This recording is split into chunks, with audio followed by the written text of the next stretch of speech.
I guess I want to thank everyone for showing up, for coming tonight. I know it is actually cold here on the East Coast as well. But my talk is based on my recently published book called In Stalin's Shadow, Leon Trotsky and the Legacy of the Moscow Trials, which you can get from either Resistance Books or through Amazon, and you can also get a Kindle version of that as well. So I guess to start off with this is there was an interesting thing that occurred on the centenary of the Russian Revolution in the Russian Federation, where there was a multi-part series that was produced called Trotsky, devoted to the co-leader of the Russian Revolution and the founder of the Red Army. And this is very interesting because during most of Soviet history, Trotsky was a non-mentioned person in regards to the events of 1917. He was mostly just this demonic figure. And interestingly now, the Russian Federation has this very high production value series devoted to the leader of the Red Army. However, as anyone who is remotely familiar with history will tell you, upon watching this series, it has nothing to do with Trotsky's actual life or events. It's just a complete falsification. In fact, the portrait of Trotsky presented comes right out of the white armies and the pogromists of the Russian Civil War. He's this demonic figure who's manipulating people, this maniacal Jew. In addition, it also kind of combines with it the kind of Stalin era portrayal of Trotsky as this diabolical mastermind who's undermining Russia. And this is kind of no accident in contemporary Russia, because despite what say that some morons and say the American Communist Party might believe, the contemporary Russian Federation is actually not a socialist country. In fact, it's very much a bourgeois country. And the reigning ideology of Russia is very anti-communist, mixed with Russian traditionalism, the Orthodox Church, and also this kind of Stalinist style nationalism. And in this, Trotsky is kind of is seen as this evil internationalist, this vile Jew. And it's not just in Russia where you see Trotsky as kind of this demonic figure that's portrayed. For instance, Alex Jones, the conspiracy theorist, has often said that Trotskyists are controlling the Democrats, the Republicans. They're all neocons. He thinks Trotskyites, in his term, control the world. And the only time you actually will ever hear Alex Jones ever praise anyone who self-identifies as a Marxist is when he says that Stalin should have killed all the Trotskyites. And this is also something you see reflected in the ideas of Alexander Dugin, the Russian neo-fascist philosopher. In fact, wherever you tend to find some kind of attack on the far left, Trotsky's often at the center of it from these kind of far right agitators. And some of this is obviously derives from the propaganda of the Russian White Armies, but also comes out of the Stalin era 1930s with the Moscow trials, which I'll get into in a moment. But part of the reason why this kind of matters is conspiracy thinking has really had a resurgence, I would say, in the last 10 years with the various Trump campaigns, alternative facts, QAnon, the COVID conspiracies, people taking horse dewormer and all this stupid stuff.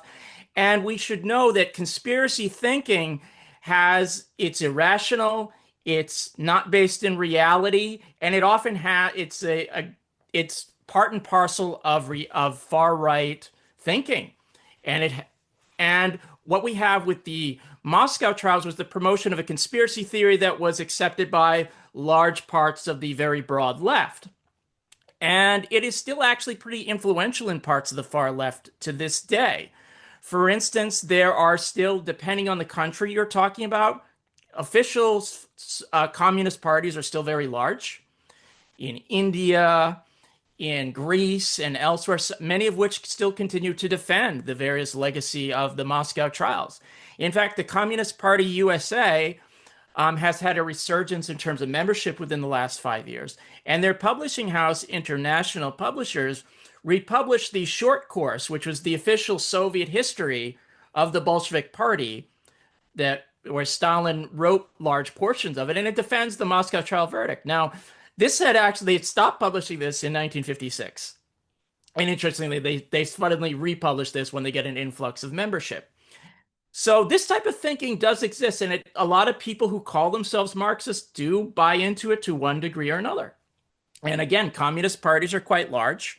And one thing I did in the book, and I'm not going to go over all the thinkers in the same level of detail, but I looked at four neo-Stalinists who've kind of put forward the most I don't want to say the best arguments because none of them are very good, but the most clear-cut arguments that were defending this kind of Stalin narrative. So I talked about Domenico Lacerdo, Ludo Martins, Grover Furr, no relation to any Muppet character, and Bill Bland. And they kind of offered a good example of to look at leftist type conspiracism. So before I talk about these thinkers, I want to just remind us all what the Moscow trials were. So in the late 20s and early 30s, the Soviet Union went through a great deal of upheaval. Basically, they abandoned the previous moderate new economic policy, and they embarked on industrialization and collectivization, which caused a great deal of social upheaval in the countryside. It really embittered a lot of people. And in addition, there was a lot of discontent within the Communist Party of the Soviet Union of people from former oppositionists who, in varying degrees, were opposed to Stalin and the official line. And all these kind of internal contradictions eventually culminated in a major purge in the Soviet Union, where large parts of the Soviet party, army, and state were essentially either imprisoned, exiled, or shot. And the most spectacular element of this purge were three major trials in 1936, 37, and 38, where many of the main leaders of the Communist Party of the Russian Revolution were put on trial, and they were convicted of being involved with Nazi Germany, Japan, Italy, other foreign powers to assassinate Stalin, wreck the Soviet economy, and restore capitalism. And perhaps beyond the fantastic charges that they were accused of, is these defendants all confessed to it, seemingly providing it with legitimacy. And most of them, again, were shot in the aftermath. And this had a very chilling effect in the Soviet Union, which we could discuss in the discussion if we're interested. But in terms of the international movement that was aligned to the Soviet Union, this actually put there was a kind of a conundrum here. You could accept the Moscow trial verdicts, but this would mean that all the leaders of the Russian Revolution, all of Lenin's comrades, were a bunch of traitors of the worst caliber. So what does that say about the whole project? Or if you reject the trials, this means that the leader of the Soviet Union, a supposed communist and socialist, is doing one of the most fantastic frame-ups in history. Now, there were some who did leave the parties, but most of the members and the fellow travelers of these various communist parties accepted the verdicts quite readily and vociferously. If you were to read Earl Browder, this general secretary of the Communist Party USA, he compared Trotsky, Tukhachevsky, and other of the accused to Benedict Arnold and others who betrayed George Washington, Abraham Lincoln, and of course FDR, because it's that, they always have to apologize for the Democrats in some way. And the French Communist Party would hold mass rallies condemning these executed Bolsheviks and condemning the Trotskyite fascists. And it wasn't just in resolutions or meetings or pamphlets where this was played out. During the Spanish Civil War, this great clash between a left-leaning republic and a Nazi-backed military insurgency, the Communist Party of Spain, with the help of the Soviet Union, purged sympathizers of Trotsky, executed them in the Republican zone, which disillusioned a lot of people. And the Communist Party USA during World War II praised when members of the Socialist Workers' Party, a Trotskyist organization, were imprisoned by the American government for violating the Smith Act. Ironically, a few years later, the CPUSA would also be convicted under the Smith Act, and the Trotskyists actually defended them. And in Eastern Europe after World War II, there were also purge trials that followed similar logic. You could read Arthur Lunden's memoir, The Confession, or the film of the same name. And these were tragic, where loyal members of the party, people who had fought in the international brigades or in the anti-Nazi resistance, were purged, executed. And it wasn't really for large swaths of these communist parties and their membership. It wasn't until the Khrushchev report where they kind of actually questioned it. Because for them, it's basically like before that,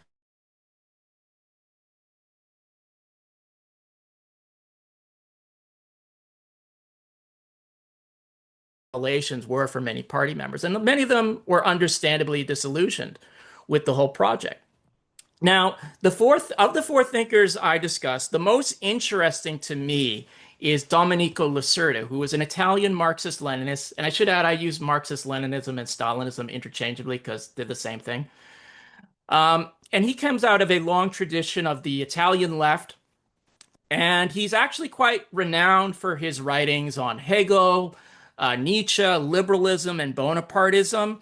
And Lacerda is kind of emblematic of the many figures you find in the communist parties, the fellow travelers in Western Marxism, who they can actually make genuine theoretical, historical, or philosophical contributions. You could look at Du Bois, George Lukács, Hobsbawm, Albert Sabol, who I think, we should critically uphold to a certain extent, but at the same time, they often believe some really batshit things about Stalin and the Soviet Union. And that's part of what goes into making a critical assessment. Because I personally will highly recommend Lacerda's book on Nietzsche. I will not recommend his book on Stalin.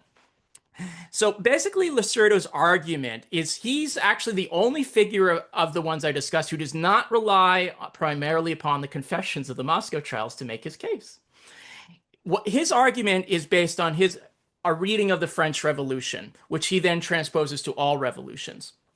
Basically, he says every revolution has to pass from a phase of utopianism, universalism, and egalitarianism.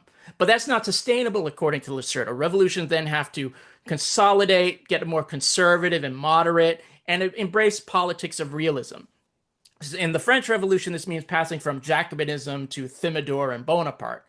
In the Russian Revolution, it means passing from Trotsky to Stalin, where Trotsky represents these great hopes of 1917 and Stalin represents the more moderate realism that the Soviet Union needed to survive. And interestingly, in his reading of the Chinese Revolution, Mao was actually seen as this utopian, egalitarian figure, whereas Deng Xiaoping is this realist, moderate pragmatist.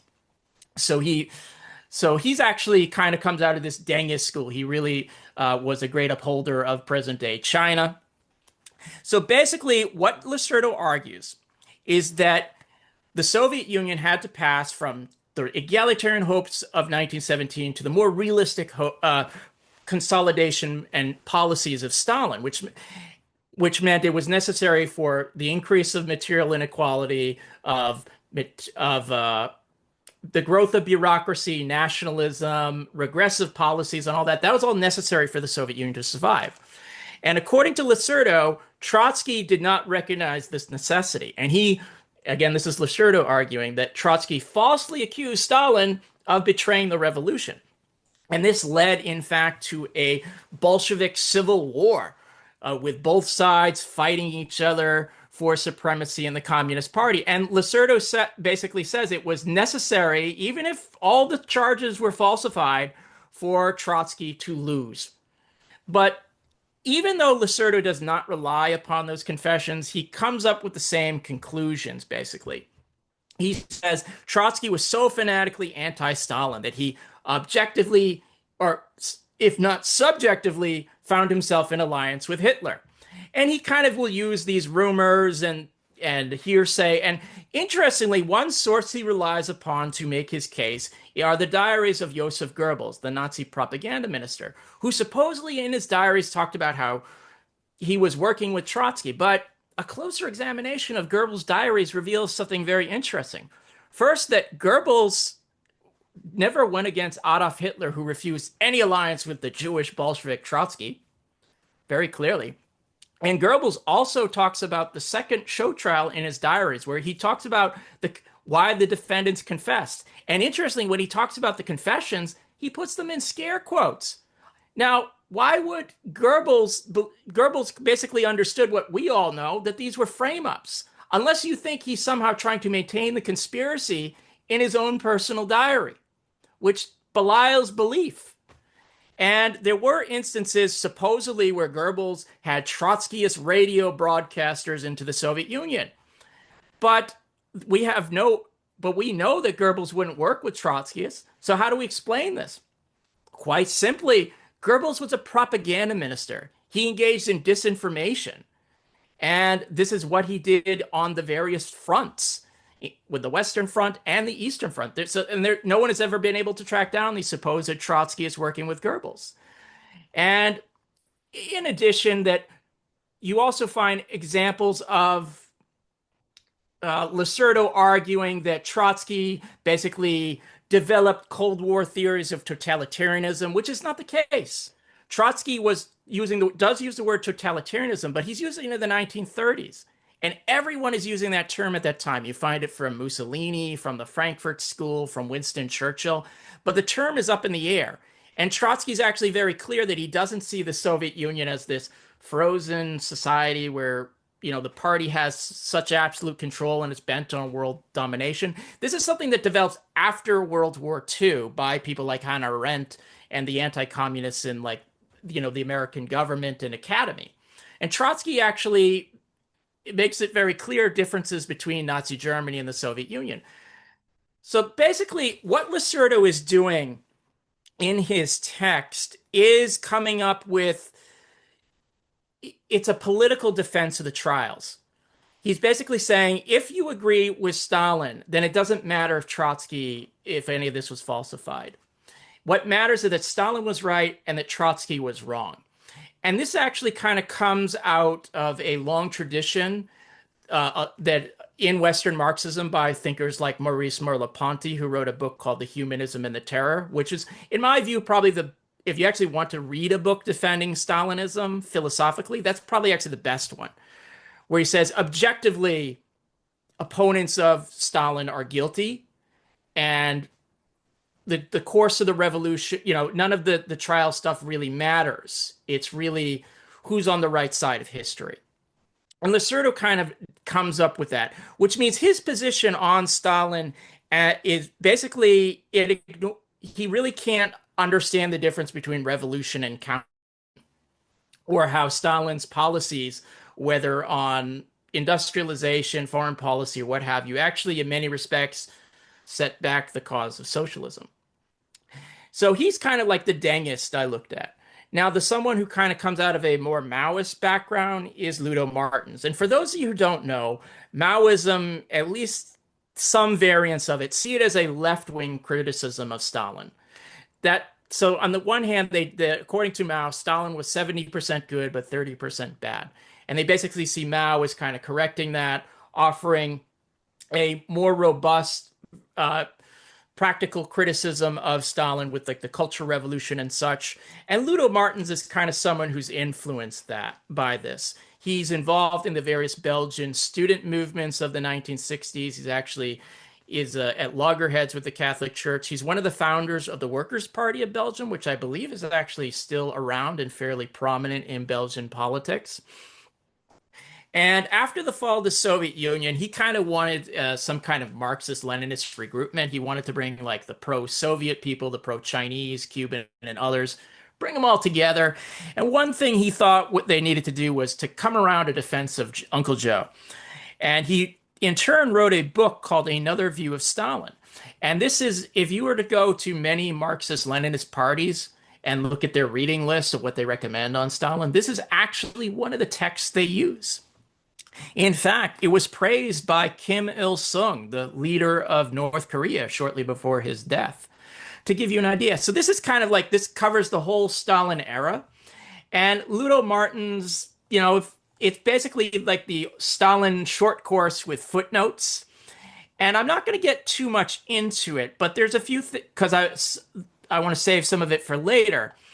But he will, as for evidence of supposed Trotskyite sabotage, he'll cite accounts from memoirs of people like John Scott, who was an American living in the Urals, who did talk about sabotage. But one thing he'll kind of ignore is there was actual, people who from overthrown classes in the Soviet Union who were not big fans of the government, and they did try and sabotage things. But the thing that Martins will ignore is that these accounts will also acknowledge that innocent people were swept up in these mass arrests.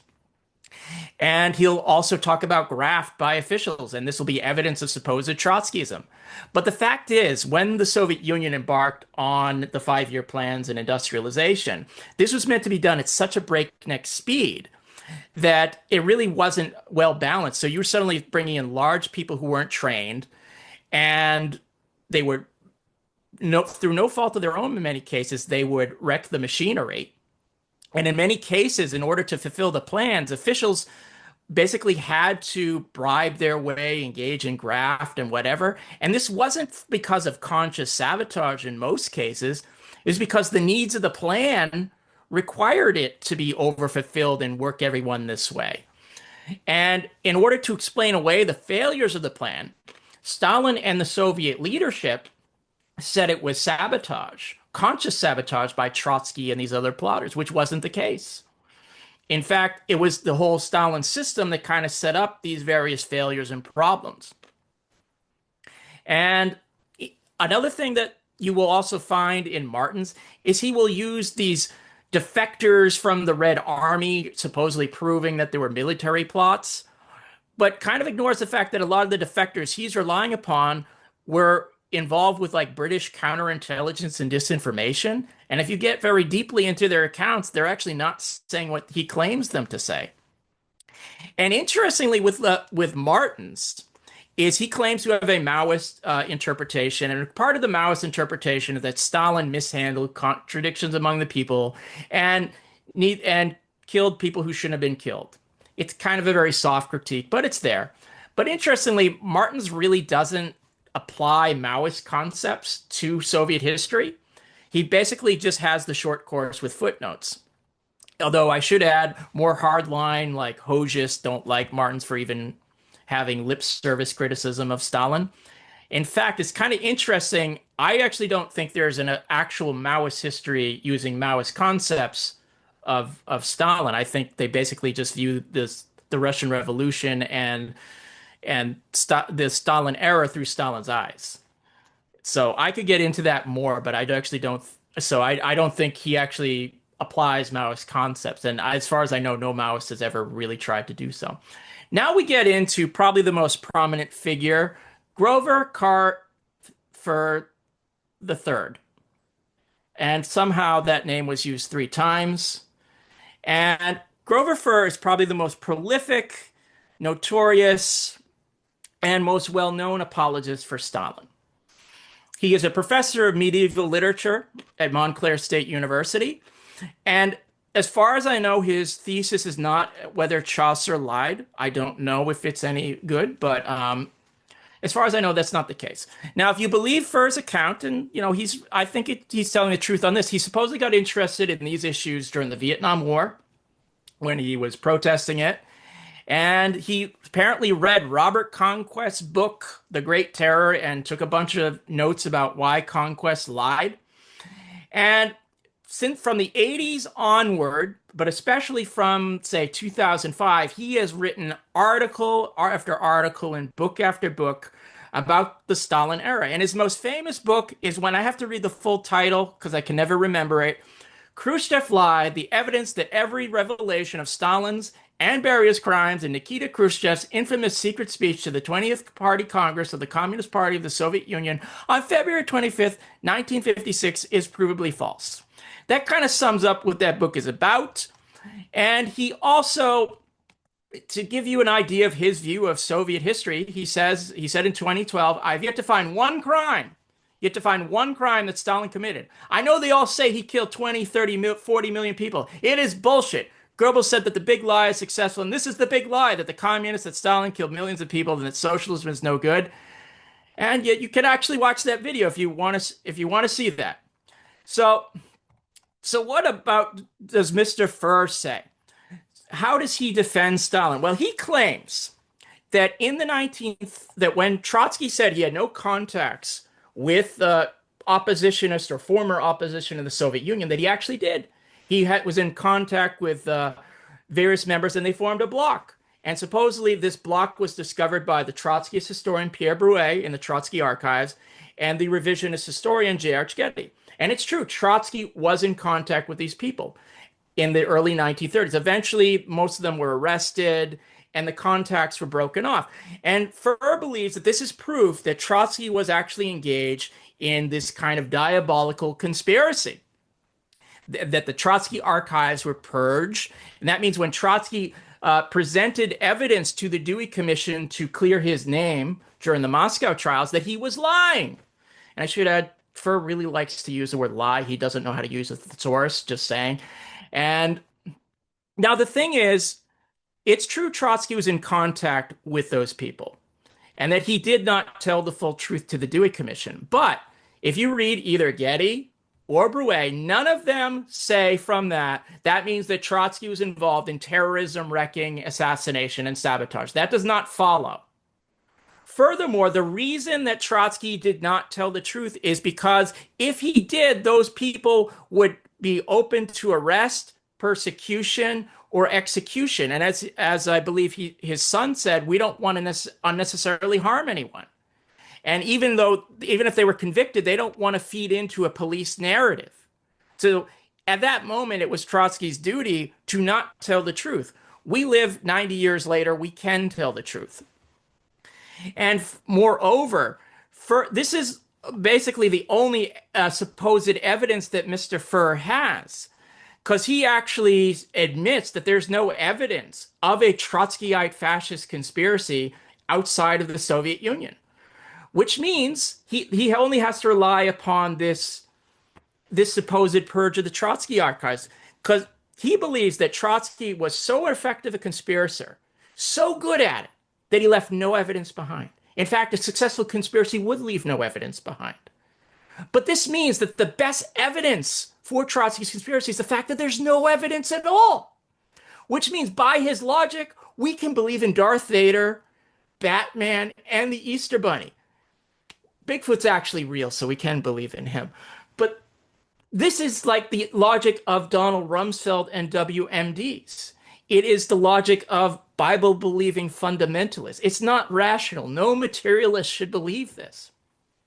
Now, Furr does rely supposedly on other evidence. The big evidence that he relies upon are the confessions found in the Moscow trials, which he believes involved no coercion, no torture was involved, and even if torture was involved, that doesn't necessarily mean that people were lying, because you will tell the truth in a confession if you're being tortured, according to Mr. Furr's logic.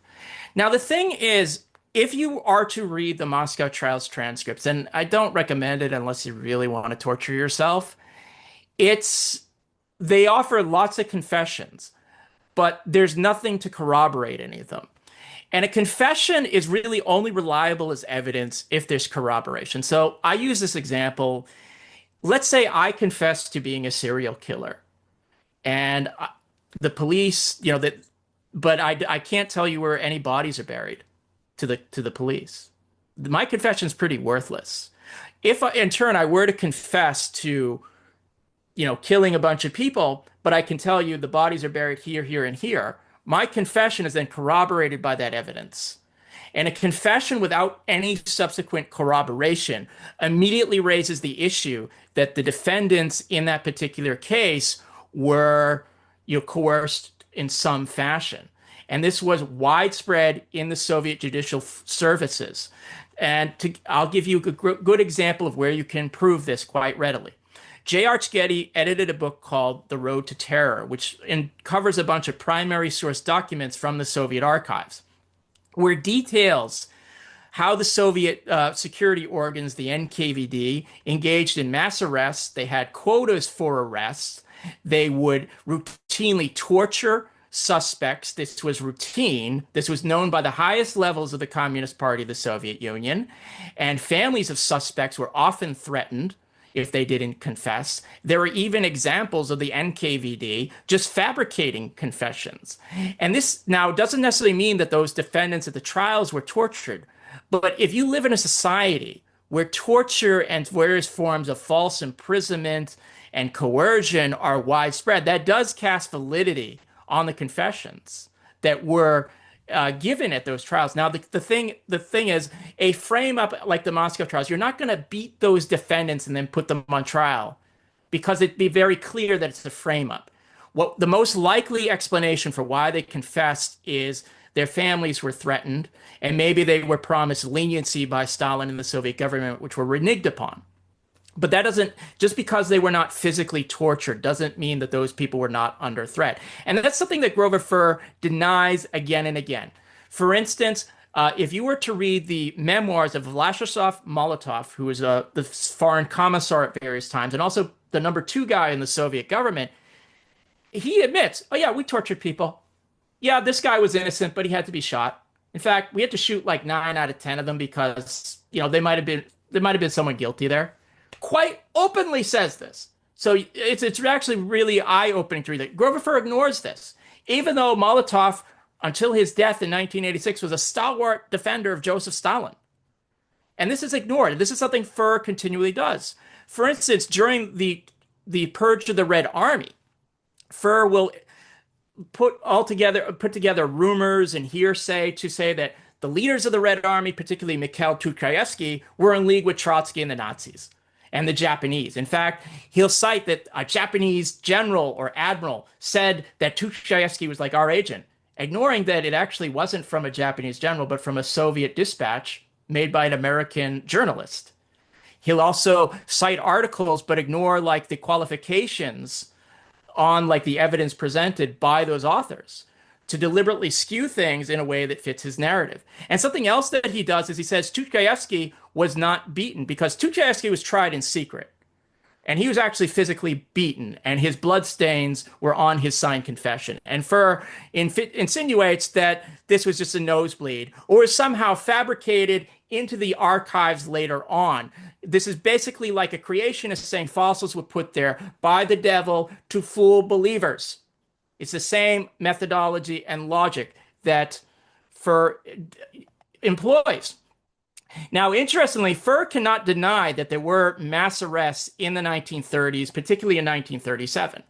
And this is how he constructs a very bizarre narrative that falls apart under closer inspection. He says that the head of the NKVD, the Soviet secret police, Nikolai Yezhov, basically was responsible for all of this. In fact, he was a secret Trotskyite. But this actually brings up a very interesting question. Are you saying like the head of the NKVD, the Soviet security organs, was actually a traitor and he arrested innocent people, which Furr says, and he did employ torture, again, Furr says that, but this doesn't apply to the defendants of the Moscow trials. In fact, Yezhov's predecessor, Yagoda, was also put on trial at one point. So you're telling me that the 2 heads of the NKVD during the whole period of the Moscow trials were actually enemies of the people. But why did they then imprison and execute their co-conspirators? So if you accept the narrative of the Moscow trials, that all the Trotskyites were in league together with the Nazis and everyone, this doesn't follow. In fact, you're saying that Stalin somehow didn't know about this, that he's basically this powerless Christ-like figure who doesn't know about it until he does, and he can act like Superman and save the day. So basically, Furr is trying to save his narrative by somehow the Trotskyites are unscrupulous conspirators who are working at loggerheads with each other, even though that's not what the verdicts of the Moscow trials are saying. They're saying they're working in lockstep, hand in glove with Hitler. And he's saying that it's actually this different guy who's behind it all. And this is all basically meant to exonerate Joseph Stalin. And basically what Furr is doing is what happened with Ptolemaic theory. Basically that the Earth was the center of the universe. And this was believed for a long time. And eventually, like, defenders of this theory would come up with more elaborate systems until eventually it was abandoned for the current theories we have. And Furr is doing the same thing with his narrative. He's basically doing conspiracies within conspiracies to justify the Moscow trials. And it's kind of amazing that he's able to do this. And it's amazing that anyone who reads this can actually believe it because it's irrationalist. This isn't materialist. This isn't explaining the internal contradictions of the Soviet Union. This is saying that a small group of small evil cabal was able to manipulate things, who were in turn manipulated by another cabal who were manipulating Uncle Joe. This is Mr. Furr's rationale for all of this.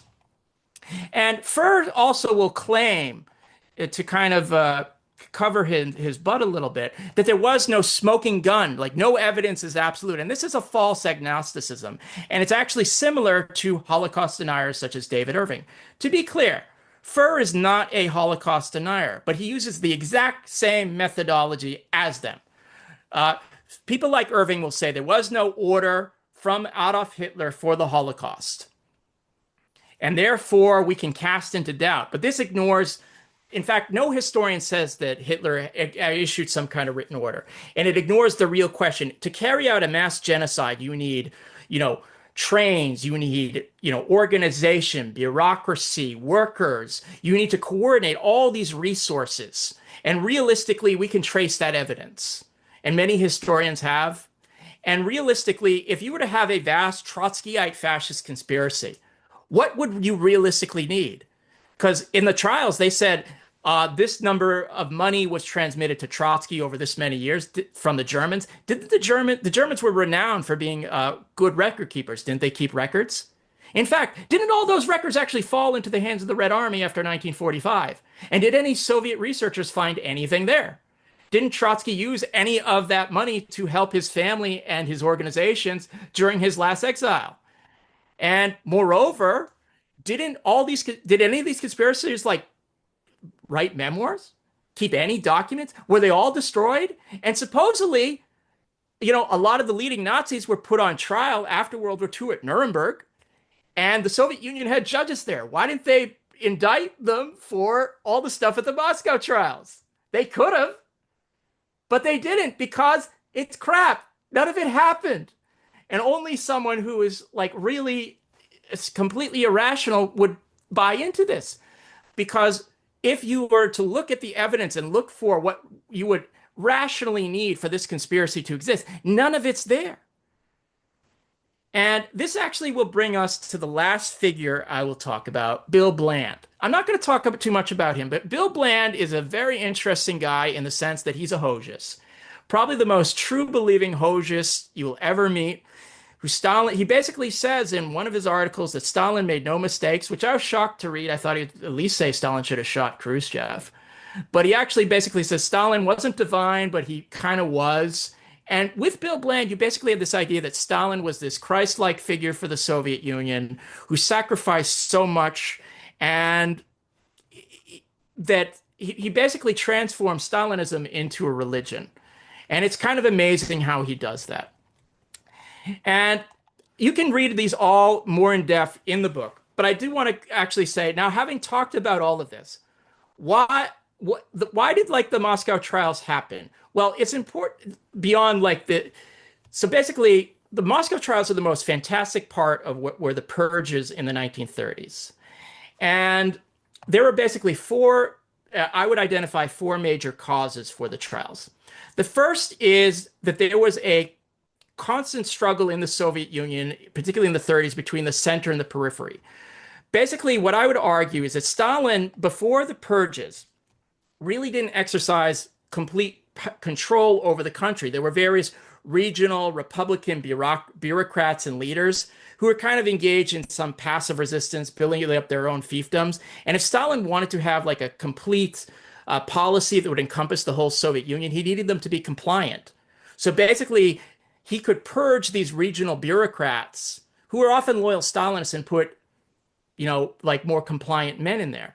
And in fact, when you read the Khrushchev report, and the people that Khrushchev cites were often these people who were purged, that these regional bureaucrats. So at the end of the purges, you basically have the Soviet Union much more centralized because Stalin has exercised control. So that's the first reason. The second reason is there's a debate over foreign policy in the Soviet Union in the 30s between roughly those who want collective security with the Western powers against Nazism. That's Bukharin, members of the Red Army, such as Trotsky, and others who are more willing to reach an accommodation with Nazi Germany, which is Stalin and Molotov. So that would actually explain the purge of the Red Army, because there was no planned coup. But Trotsky was a pretty devout anti-fascist, and so was Bukharin. And by purging them, Stalin can carry out the policy he chooses. Now, the third reason for the purges is something called a preventive civil war. So there have been various oppositions to Stalin. Obviously, Trotsky's the most famous, but Bukharin and others. And this had gone on, and a lot of these people were still alive in the 30s. So what you have with the purges is basically to wipe out real but mostly potential opposition to Stalin within the Communist Party and society. And part of the main target of this is Leon Trotsky, because he has the most well-developed program and alternative to Stalin. He can delegitimize Stalin as a Marxist, regardless of how few followers are in the Fourth International. And that's why the trials paint Trotsky as a criminal, as a fascist, as a collaborator with Hitler, because it means they don't actually have to talk about his program. They can discredit it as just a criminal conspiracy. And basically, the trials mean that there's basically one side, which is the Soviet government, is armed and wiping out the real and suspected opposition of Trotsky, Bukharin, and others. Where at the end, Stalin is the only one left standing. And the fourth aspect of the purges is the fact that it's actually just mass hysteria, mutual denunciation. So with the trials, that's controlled by the Soviet courts and the government. The purge of the Red Army, that's also controlled by the Soviet government. But when you have neighbors saying, well, he's a Trotskyite in order to get their job or to like get rid of someone so you could maybe get someone's wife or something like that, that's something that spills out of control and it has a momentum. Look at the Salem witch trials. Look at any kind of atmosphere like that. And that actually meant that there were mass arrests and denunciations that threatened to tear Soviet society apart. And that's kind of why the trials, or why the purges had to stop, and why it was all blamed on Yezhov. He was the scapegoat, even though Stalin, he was supporting him every step of the way. Because Yezhov was this truly guy who was encouraging this atmosphere, but it snowballed out of control. So that being said, I do want to say that the Moscow trials are basically a leftist version of a conspiracy theory.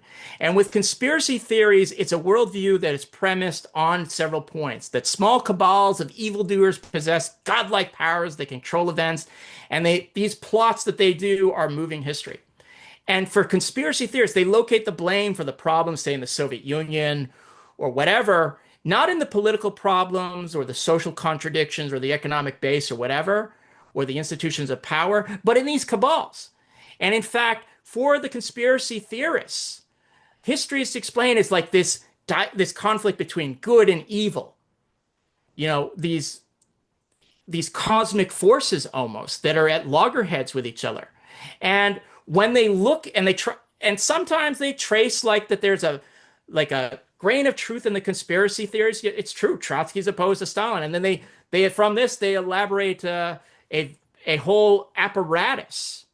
And you see this, if you look at Furr, Martins, and all of them, they'll put together all the truths and the hearsays, and they do this to develop a whole apparatus to explain and justify everything. But it's required, but on closer inspection, they violate every logical fallacy. It's not materialist. And one thing also conspiracy theorists do is it's scapegoating.